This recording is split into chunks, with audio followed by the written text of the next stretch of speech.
Waktu murid-murid Tuhan Yesus bersama Tuhan Yesus menyeberang Danau Galilea dengan sebuah perahu, Tuhan Yesus tidur di buritan perahu itu. Keadaan yang tadinya tenang, tiba-tiba berubah.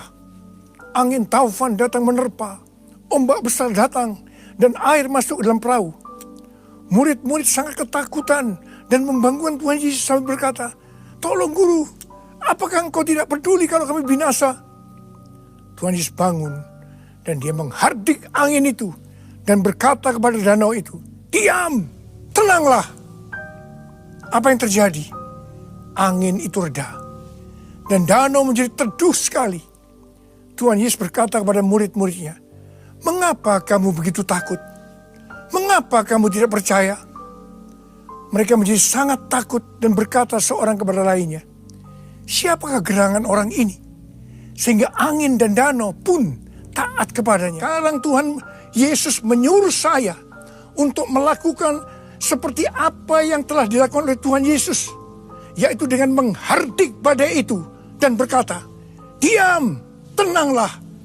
Karena itu sekarang saya memerintahkan kepada COVID-19 dan kepada krisis ekonomi dengan berkata, "Diam, tenanglah." Kita sekarang memasuki peperangan rohani yang dahsyat. Mari, saya mengajak saudara untuk berdoa seperti itu. Kita memerintahkan kepada COVID-19 dan kepada krisis ekonomi dengan berkata, "Diam, tenanglah."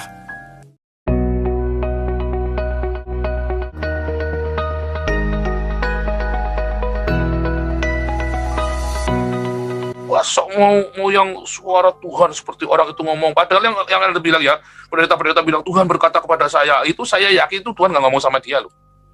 Banyak salahnya kok. Tuhan berkata kepada saya berbahasa roh akan meningkatkan imunitas. Itu yang banyak berbahasa roh itu malah mati duluan loh. Tuhan juga berpesan agar kita banyak berbahasa roh.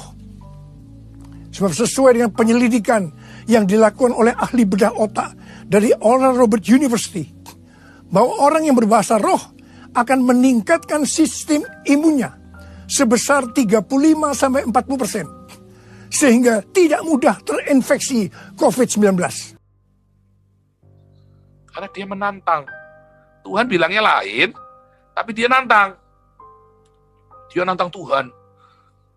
Oh enggak, Tuhan berkata kita harus lawan dengan bahasa roh. Wah, sandala, mati dulu dia. Nggak ada ayatnya bahasa roh itu meningkatkan imunitas tubuh. Tidak ada ya. Nggak ada. Anda dengarkan firman Tuhan. Enggak, kita lawan di dalam kuasa Allah. Kita tengking.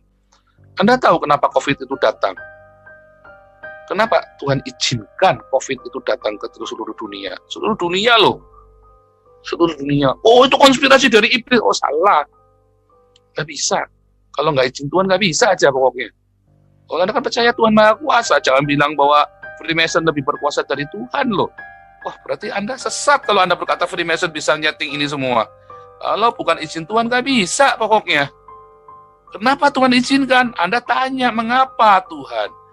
Dan saya tanya, mengapa Tuhan? Dan Tuhan bersabda kepada Nabi ke-26, saya izinkan COVID, aku mengizinkan COVID ini terjadi. Satu, buat gereja. Supaya gereja jangan kumpul-kumpul, supaya jemaat Tuhan jangan kumpul-kumpul terus di gedung gereja, sementara tidak melakukan apa yang menjadi kehendak Tuhan. Apa kehendak Tuhan? Loh, gara-gara COVID ini banyak orang lapar. Gereja itu bukan kumpul-kumpul, gereja itu ngasih makan mereka. Tapi gereja sudah dikasih COVID masih nggak sadar, masih nantang. Sudah dikasih ayatnya Roma 13 ayat 1, jawabnya pakai Kisah Para Rasul 4 ayat 19. Padahal ayat 19 itu ada ayat sebelumnya.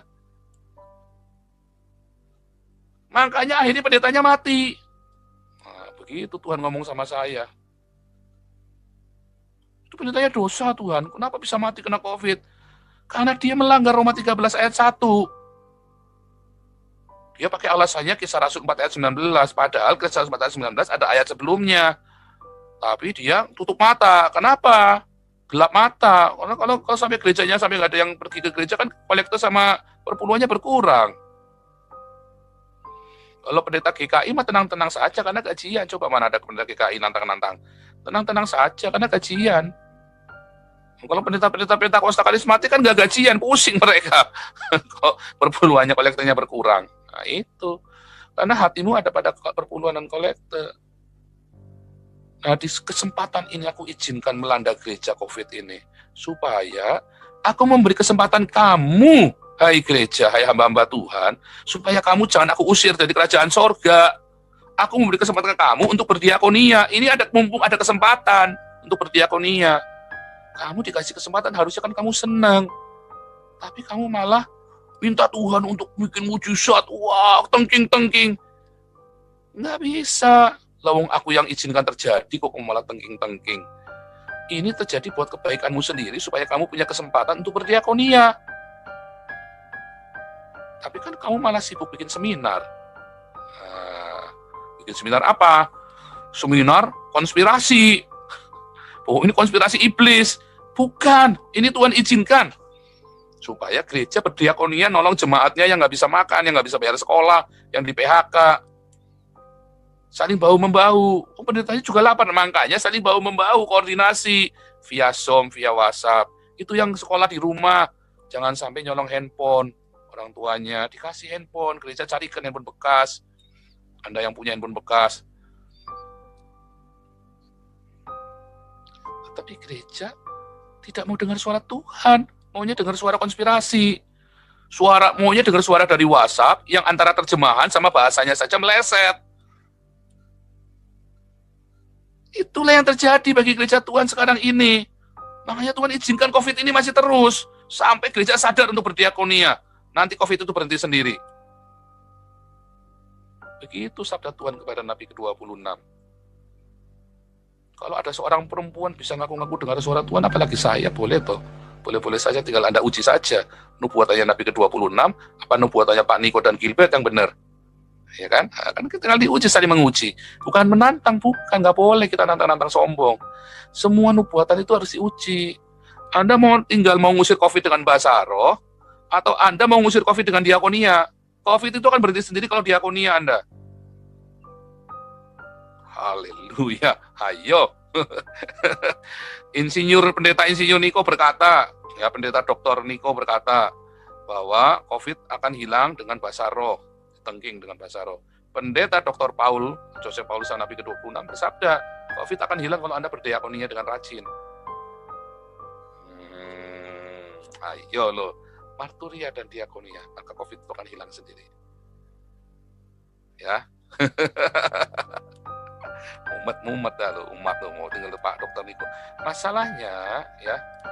Masalahnya adalah banyak orang lebih senang dengan yang mistis-mistis daripada dengan yang realistis. Mengapa? Karena adrenalin Anda kan mengalir ketika dengar yang mistis-mistis itu. Ya kan, deg-degan, wah mistis, konspirasi. Kalau dengan begitu kasih kenyataannya ini loh, faktanya fakta Hollywood, Anda kan nggak percaya, kecewa. Karena Anda sudah bumeh, tiba-tiba bumeh itu kan meletup-letup itu kan. Nah itu hikmat yang membangkit-bangkit itu loh yang Yakobus bilang. Kalau Anda kekurangan hikmat, berdoa minta hikmat karena Ia akan memberikan Anda hikmat yang tidak membangkit-bangkit. Wah meletup-letup gitu kan. Begitu ketemu Joseph Paulus yang Coca-Colanya dikasih susu. Letupannya hilang semua. Anda kecewa, sedih lagi meletup-letup. Iya karena Anda letupannya nggak sehat. Letupan Anda itu harusnya letupan untuk marturia dan diakonia, bukan letupan untuk teori konspirasi. Bahkan ketika Anda membaca Wahyu, lihat kita disuruh berhikmat membaca angkanya 666. Siapa bilang Anda baca ayatnya saja salah kok? Yang tertulis saja sudah salah Anda bacanya. Anda mau bilang dari Tuhan. Bullshit, bohong, itu nabi palsu yang bilang begitu. 666 itu adalah sebuah jumlah dari bilangan nama. Bukan dari kutak-katuk hitung-hitungan togel. Itu namanya dijumlah nanti 666, bukan 666, tapi dijumlah bilangan namanya.